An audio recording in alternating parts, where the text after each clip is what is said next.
ನಿನ್ನೆ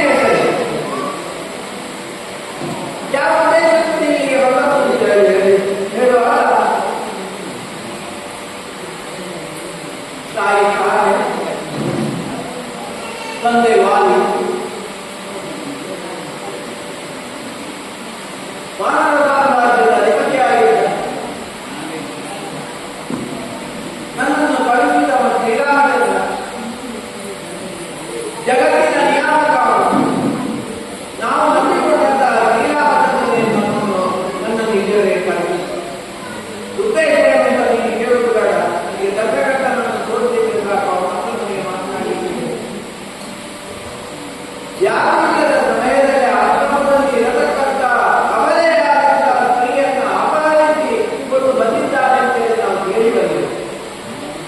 ಅವನನ್ನು ಇಷ್ಟವೇ ನೋಡಿದ್ದೀವಿ. ಅವನು ನನಗೆ ಗುರುಕೊಂಡ ಕೆಲಸ ನೀವು ಮಾಡಬೇಕು, ನನ್ನ ಹೆಸರು ಅಕ್ಕದ ಅಂತ ಹೇಳಿ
ಬೇಕಾದಷ್ಟು ನಿಮಗೆ ತೊಂದರೆ ಮಾಡಿದ ಮೇಲೆ ನಿನ್ನನ್ನು ಸಾಮ್ರಾಜ್ಯದ ಅಧಿಪತಿಯನ್ನಾಗಿ ಮಾಡುವುದರ ಬದಲಿಗೆ ಅವನು ಸುಗ್ರೀವನನ್ನು ಸಾಮ್ರಾಜ್ಯಕ್ಕೆ ಅಧಿಪತಿಯನ್ನಾಗಿ ಮಾಡಿದ್ದಾನೆ. ನಿನಗೆ ಯುವರಾಜ ಪಟ್ಟ ಕಟ್ಟಿದ್ದಲ್ಲ, ಬೇಡ, ನಿನಗೆ ಮಾತ್ರ ಸಾಮ್ರಾಜ್ಯದ ಪಟ್ಟ ನಾವು ಕಟ್ಟಿಬಿಡ್ತೇವೆ, ನಮ್ಮ ಪಕ್ಷಕ್ಕೆ ಬಾ. ರಾಜಕೀಯದವರು ಏನು ಮಾಡಿದ್ದಾರೆ ಅಂತ ಹೇಳುವಂಥದ್ದು ರಾಜಕೀಯ ಚಿಂತನೆಯಲ್ಲಿ ಹೋಗ್ತದೆ ಅಂತ ಹೇಳುವುದಕ್ಕೆ ರಾಮಾಯಣದಲ್ಲಿ ಒಂದು ದೃಷ್ಟಾಂತ ಸಿಕ್ಕಿ ಹೋಗುತ್ತದೆ. ಇವತ್ತು ಈ ಪಕ್ಷದಲ್ಲಿದ್ದರೆ ನಾಳೆ ಇನ್ನೊಂದು ಪಕ್ಷಕ್ಕೆ ಹೋಗುವವರಿದ್ದಾರೆ. ಹಾಗಿದ್ರೆ ರಾಮಾಯಣ ಕಾಲದಲ್ಲಿ ಏನಿತ್ತು ಪ್ರಲೋಭನೆಗಳು. ನೀನು ನಮ್ಮ ಪಕ್ಷಕ್ಕೆ ಬಾ, ರಾಮನ ಕಾಡಕಾಡಿಗೆ ಹೋರಾಡು, ನಿನ್ನಂತ ಶೂರ ಪರಾಕ್ರಮಿ ಧೈರ್ಯವಂತ ಯುವಕ ನಮಗೆ ಬೇಕು, ಅದಕ್ಕೋಸ್ಕರ ನಮ್ಮ ಪಾಳಯಕ್ಕೆ ನೀನು ಬಾ, ಅವನ ಚಿಂತೆ ಬಿಟ್ಟು ಬಿಡು. ರಾಮನಿಗೂ ರಾವಣನಿಗೂ ಏನು ವ್ಯತ್ಯಾಸ ಇದೆ? ಕಟುಕನವ ಮನೆಯಲ್ಲಿ ನಿಂತು ಧರ್ಮ ಸೂಕ್ಷ್ಮವನ್ನು ಅರಿತವನೇ ಧರ್ಮ ಸೂಕ್ಷ್ಮವನ್ನು ಅಲ್ಲ ಹೇಳಲು ಮನೆಯಲ್ಲಿ ನಿಂತು ಮಾಡಬೇಕು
ತಂದೆ ಸತ್ತದ ಬಗ್ಗೆ ನೀವು ಮಾತಾಡಬೇಡ. ನನ್ನ ತಂದೆಯನ್ನು ರಾಮದೇವರು ಗೊತ್ತದ್ದು ಅಂತ ಹೇಳಿ ನೀವು ಹೇಳ್ತೇವೆ. ತಂದೆ ಮಾಡಿದ ಅನ್ಯಾಯ ಏನಾದರೂ ಕಡಿಮೆ? ತಂದೆ ಪ್ರಸತಿ ಗೋಸುಗ ಅದು ಅನೀತ. ಅವನ ಕರ್ಮದ ಬಲ ಅವನು ಆವೃತ್ತಿ ತೆಗೆದುಕೊಂಡಿದ್ದು ಹೊರತು ರಾಮಬಾಣ ನೆಪಕ್ಕೆ ಮಾತ್ರ. ನಿನ್ನ ರಾವಣನು ಕೂಡ ಮಾಡಿದ್ದಕ್ಕೆ ಪ್ರಗತಿಗೆ ಕೈ ಹಿಡಿದ್ರಿಂದ ಇವನಿಗೆ ಈ ಸಂಕಟ ಬಂದದ್ದು. ನನ್ನ ತಂದೆಯೂ ಕೂಡ ಒಂದು ರೀತಿಯಲ್ಲಿ ಸಾಮ್ರಾಜ್ಯವನ್ನು ದಬ್ಬಾಳಿಕೆಯಿಂದಲೇ ಆಡಿ ತೋಳ್ಬಲ ಉಂಟು, ಪರಾಕ್ರಮಶಾಲಿ. ನನ್ನನ್ನು ಇನ್ನು ನೋಡುವವರು ಯಾರಿಲ್ಲ, ಇನ್ನು ಹೋರಾಡುವವರು ಯಾರಿಲ್ಲ ಅಂತ ಹೇಳಿ ತಮ್ಮನನ್ನೇ ಮನೆಯಿಂದ ಹೊರಗಾಗಿ ತಮ್ಮನ ಪತ್ನಿಯನ್ನೇ ಅಂಗೀಕರಿಸಿ ನಿಮ್ಮ ವಾಹನ ಜಾತಿಯವರಿಗೆ ದೊಡ್ಡ ಸಂಗತಿ ಅಲ್ಲ ಅಂತ ಹೇಳುವಂಥದ್ದು ನಾನು ಕೇಳಿ ಬಂದ. ನಮ್ಮ ಅದರಲ್ಲಿ ಅದೊಂದು ದೊಡ್ಡ ವಿಚಾರ ಇರುವುದು ವಾಹನದ ಸಂಬಂಧ. ಆದರೆ ತಂದೆ ಮಾಡಿದ್ದು ಅತ್ಯಮೆ ಅಪರಾಧ. ಯಾವತ್ತು ಅಣ್ಣನನ್ನು ತಂದೆಯ ಸಮಾನ ಸ್ಥಾನದಲ್ಲಿ ನಿಂತು ಗೌರವಿಸುವಂಥದ್ದು ಜ್ಯೇಷ್ಠ ಸಮಾನ. ಅದಕ್ಕೆ ವ್ಯತಿರಿಕ್ತವಾಗಿ ನನ್ನ ತಂದೆ ನಡೆದುಕೊಂಡ ಫಲವಾಗಿ ಅವನು ಬೇಕಾದಷ್ಟು ಸಾಧನೆ ಮಾಡಿ ಆಗಿದೆ, ಬೇಕಾದಷ್ಟು ಬೇಡನ್ನು ಮಾಡಿ ಆಗಿದೆ. ಇನ್ನು ಮಾಡಿ ಉಳಿಯುವುದಕ್ಕಾಗಿ ಏನೂ ಇರಲಿಲ್ಲ. ಆದರೆ ಆದಿ ಜೀವನದ ನನ್ನ ತಂದೆಯ ಬಗ್ಗೆ ನಾನೇನು ಮಾತನಾಡುವುದಿಲ್ಲ. ಆದರೆ ನೀವು ನನ್ನನ್ನು ನಿಮ್ಮ ಪಾಳೆಗೆ ಸೇರಿಸಲಿಕ್ಕೆ ಪ್ರಯತ್ನ ಮಾಡುತ್ತಿಲ್ಲ, ಅದು ಖಂಡಿತ ನಾನು ಹೋಗುವುದು. ಅಲ್ಲಿ ನನ್ನ ತಂದೆಯ ಮರಣ ಪ್ರಾಪ್ತಿಯಾಗಿದೆ. ಇಲ್ಲಿ ರಾವಣನ ಮರಣ ಇನ್ನು ಕೆಲವೇ ದಿನಗಳಲ್ಲಿ ಪ್ರಾಪ್ತಿಯಾಗುವುದಕ್ಕೆ ಯಾವ ಅಧರ್ಮಿಗಳಾಗಿದ್ದಾರೆ, ಯಾರು ಸಮಾಜ ವಿರೋಧಿಗಳಾಗಿದ್ದಾರೆ, ಯಾರು ನೇರವಾದ ನಡೆ ಮತ್ತು ನುಡಿಗಳಲ್ಲಿ ಇಲ್ಲವೋ ಅವರನ್ನು ನಿಗ್ರಹಿಸುವಂಥದ್ದೇ ರಾಮನ ಕೆಲಸ. ಆ ಕೆಲಸವನ್ನು ರಾಮ ಮಾಡ್ತಾನೆ. ಅಯೋಧ್ಯಾವತಿಯಾದಂತಹ ಶ್ರೀರಾಮಚಂದ್ರ ಧರ್ಮದ ಪಾಲನೆಗೆ ಇರುವ ಧರ್ಮ ಸಾಮ್ರಾಜ್ಯವನ್ನು ಕಟ್ಟುವಂತಹ ರಾಮ.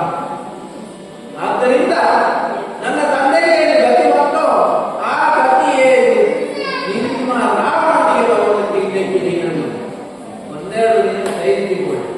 ಅದರಿಂದ ಬಿಟ್ಟು ನೀವು ಏನು ಯೋಚನೆ ಮಾಡುವುದು ಬೇಡ. ಆ ರಾಮನೇ ಅದು ಇಷ್ಟೆಲ್ಲ ಮಾತು ಇದ್ದೇನೆ. ಆ ರಾಮ ನನಗೆ ತೋರಿಸಿ ನನಗೆ ಅವರಿಗೂ ಮಾತನಾಡಲಿಕ್ಕಿದೆ ಅಂತ ಹೇಳುವಾಗ ರಾಮ ಹೇಳ್ತಾನೆ, ಇವನೇ ರಾಮ. ಈತನೀಗ ಸಮುದ್ರದಲ್ಲಿ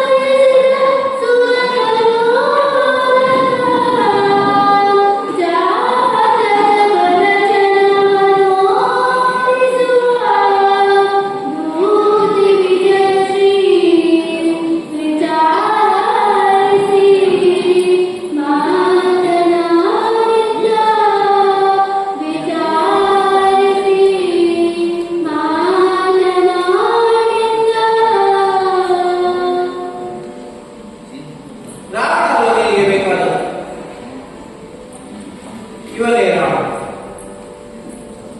ಸಮಸ್ತ ಲೋಕಕ್ಕೆ ಒಡೆಯರಾದಂತಹ ರಾವಣ ಇವನು.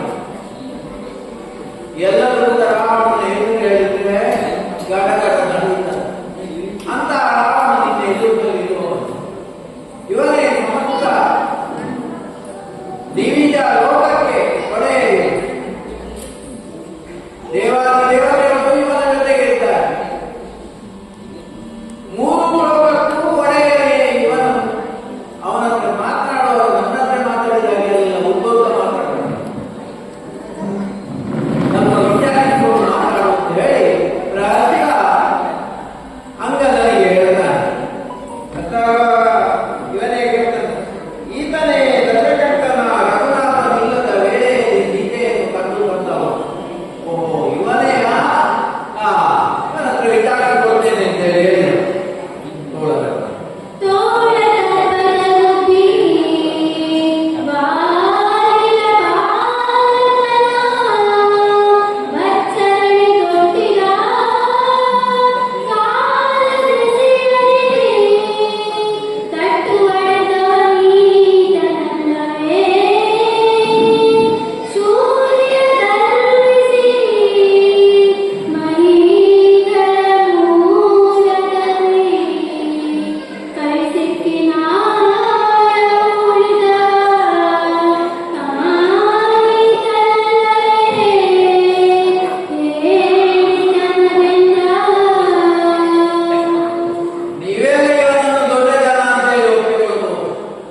ಇದೇ ಸೀತೆಯನ್ನು ಕಟ್ಟು ತಂದದ್ದು. ಆವತ್ತು ಇವನಿಗೆ ಗೆದ್ದು ತರಲಿಕ್ಕೆ ಆಗಲಿಲ್ಲ ಜನಕರಿಗೆ.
ಈಗ ಪರಿಸ್ಥಿತಿ ವಿಕೋಪಕ್ಕೆ ಹೋದದ್ದು ನಿಜ.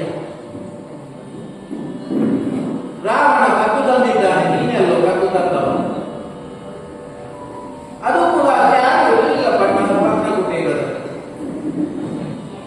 ಕೊನೆಯ ಪಕ್ಷ ಲಕ್ಷ್ಮಣ ನೆಟ್ಟಿದ್ರೆ ನೀನು ಅಲ್ಲಿರೋ ಸೀತೆಯನ್ನ ಅಪಹರಿಸುವುದಕ್ಕೆ ಸಾಧ್ಯ ಆಗ್ತದೆ.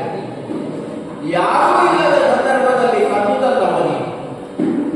ಈಗ ನೀನು ಯಾಕೆ ಕದ್ದು ತಂದದ್ದು ಅಂತ ಹೇಳಿದ್ರೆ ಮಾತಿನ ನಿನ್ನ ಬಗ್ಗೆ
ತಂದು ಒಪ್ಪಿಸಿದೆ.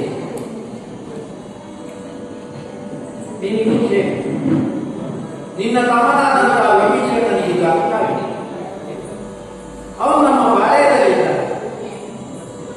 ಅವನ ಮಾತಿಗೆ ಒಂದು ಬೆಲೆ ಕೊಟ್ಟು ಅವನ ಆಡಿದ ಮಾತುಗಳಿಗೆ ನೀನು ಮನ್ನಣೆಯನ್ನು ನಿಂತು ಕೊನೆಯ ವರ್ಷ ಸಂಬಂಧ ಆಡಿದ ಮಾತಿಗೆ ಒಂದು ಬೆಲೆ ಕೊಟ್ಟು ನೀನು ಸೀತೆಯನ್ನು ಒಪ್ಪಿಸಿ ಪರಿಣಾಮವಾಗಿ ನೀನು ಸರ್ವನಾಶ ಆಗುತ್ತಾನೆ. ನಿನ್ನ ಪುತ್ರರು, ಮಿತ್ರರು, ಜ್ಞಾತಿ ಬಾಂಧವರು ಏನು ನಿನ್ನ ಪರಿವಾರದಲ್ಲಿ ಇದ್ದಾರವರೆಲ್ಲರೂ ಕೇವಲದಲ್ಲಿ ಬದುಕಿ ಉಳಿಯುವಂತ ಒಂದು ದಾರಿಯನ್ನು ನಿನಗೆ ಹೇಳುವುದಕ್ಕೋಸ್ಕರ ರಾಮದೇವರು ನನ್ನನ್ನು ಕಳಿಸಿದ್ದಾರೆ. ಇದು ನಿನಗೆ ಒಪ್ಪಿಗೆ ಆಯಿತು ಅಂತ ಹೇಳಿದ್ರೆ ಇವನ ಮಾತು ಕೇಳಿದ ನಂತರ ರಾಮನಿಗೆ ಬಿಟ್ಟು ನೆಟ್ಟಿಗೆ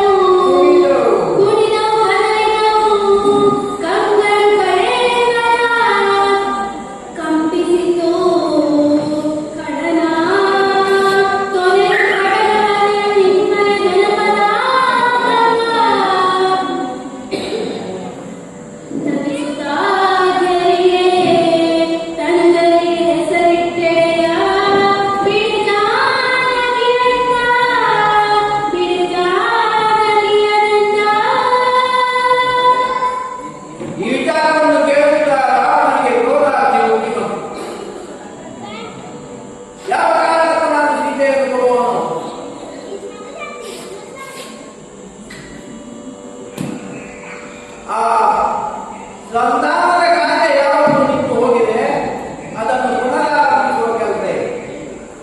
ಸೀತೆಯನ್ನು ನಾನು ಸರ್ವತಾ ಬಿಟ್ಟುಕೊಡುವವನು. ಎಲ್ಲರಿಗೆ ಬಿಟ್ಟುಕೊಡುವುದಿಲ್ಲ ಅಂತ ಹೇಳಿದ್ರೆ ರಾಮರಾಜ್ಯದಲ್ಲಿ ಇರತಕ್ಕಂಥ ಎಲ್ಲರೂ ಅವರ ಮಕ್ಕಳಿಗೆ ರಾಮ ಅಂತ ಹೇಳಿ ಹೆಸರಿಟ್ಟು ಕೂಡ ರಾಮನಿಗೆ ಜಯವಾಗಲಿ ಅಂತ ಹೇಳಿ ಯಾವ ಕಾರಣಕ್ಕೂ ನಾನು ಬಿಟ್ಟುಕೊಡುವುದಕ್ಕೆ ಸಿದ್ಧವಿಲ್ಲ ಎಂದು ಹೇಳಿ ರಾವಣ ಹೇಳಿದ. ಇವ ಮತ್ತೆ ಪುನಃ ರಾಮ ಹೇಳಿದಂತ ಮಾತು ಹೇಳ್ತಾನೆ, ಶಾಸ್ತ್ರಾಧಿಕಾರಿಗಳನ್ನೆಲ್ಲ ಮುಗಿಸಿ ನೀನು ನನ್ನ ಕ್ಷೇತ್ರಕ್ಕೆ ಬರಬೇಕು ರಾವಣನಿಗೆ ಯಾವ ಕಾರಣಕ್ಕೂ ಆಗುವುದಿಲ್ಲ. ಯುದ್ಧಕ್ಕೆ ನಾನು ಅಂಜುವವನಲ್ಲ, ಧೈರ್ಯ ಗೆಲ್ಲುವವನಲ್ಲ. ಈವರೆಗೆ ನಾನು ಯುದ್ಧದಲ್ಲಿ ಸೋತದ್ದು ಇಲ್ಲ. ದೇವಾದಿದೇವತೆಗಳ ವರ ಇದೆ ನನಗೆ. ಆ ವರದ ಪ್ರಭಾವದಿಂದಾಗಿ ನಾನು ಬಲಾಢ್ಯನಾಗಿ ಇದ್ದೇನೆ. ಕೇವಲ ಒಂದು ಹೆಣ್ಣಿಗೋಸ್ಕರ ಹೇಳಿ ನಾನು ಊಹಿಸುವುದು ಇಲ್ಲ, ಸಾಧ್ಯವೂ ಆಗುವುದಿಲ್ಲ. ಆದ್ದರಿಂದ ನಾನು ಇಷ್ಟರವರೆಗೆ ಏನನ್ನೆಲ್ಲ ಪಡೆದಿದ್ದೇನೆ, ಎಷ್ಟೋ ತಂದಿದ್ದೇನೆ. ನಾನು ರಾವಣ ಏನು ಹೇಳಿದ್ರೆ ನಾಗಲೋಕ ನಿಂತ್ಕೊಂಡಿದ್ದಾನೆ, ದೇವತೆಗಳ ಅಕ್ಷರೆಟ್ಟಿಗೆಯರು ಕೂಡ ನಮಗೆ ತಂದಿದ್ದಾರೆ. ಇನ್ನು ಪಾತಾಳ ಲೋಕದಿಂದ, ನಾಗಲೋಕದಿಂದ, ಭೂಲೋಕದಲ್ಲಿರತಕ್ಕಂಥ ಪುತ್ರಿಯರನ್ನು ಅಪಹರಿಸಿದಂತಹ ಅವನ ಅನಾಚಾರ ಬೇರೆ ಮುಟ್ಟಿದ್ದು ಬೇರೆ ನೀತಿ ಯಾವಾಗ ಅಂತ ಹೇಳಿದ್ರೆ ಈ ಗೀತೆಯ ಅಪಹರಣ. ಆದ್ದರಿಂದ ರಾವಣನಿಗೆ ಧೈರ್ಯ ಬೇರೆ. ನನ್ನ ಕಡೆಗಾಲ ಸಮೀಕ್ಷೆ ಅಂತೇಳಿ ಅವನ ಮನಸ್ಸಿನಲ್ಲಿ ಅಂತರ್ಯದಲ್ಲಿ ಇದ್ರೂ ಕೂಡ ಕಾಡಾಕಾಡಿಗಳನ್ನು ಹೋರಾಟವನ್ನು ಕೊಡ್ತೇನೆ ಅಂತೇಳಿ ಹೇಳಿದ್ರು. ಅದೇ ಕಾಲಕ್ಕೆ ಏನಾಯಿತು ಅಂತ ಹೇಳಿದ್ರೆ ಅಮ್ಮನಿಗೆ ಬಿಟ್ಟು ಅವನ ಮುಖದಲ್ಲಿ ಹೋಗಿ ಬುದ್ಧಿ ಆಗಿ ಕೊಡುವುದಿಲ್ಲ ಅಂತ ಹೇಳಿದ್ರೆ ಕೊಡುವುದಿಲ್ಲ ಅಂತ ಹೇಳಿದ್ರೆ ಒಂದು ಇಷ್ಟ ಅವರ ಆವತ್ತು ಬಾಲಕ್ಕೆ ಕೊಟ್ಟಂತ ಬೆಂಕಿ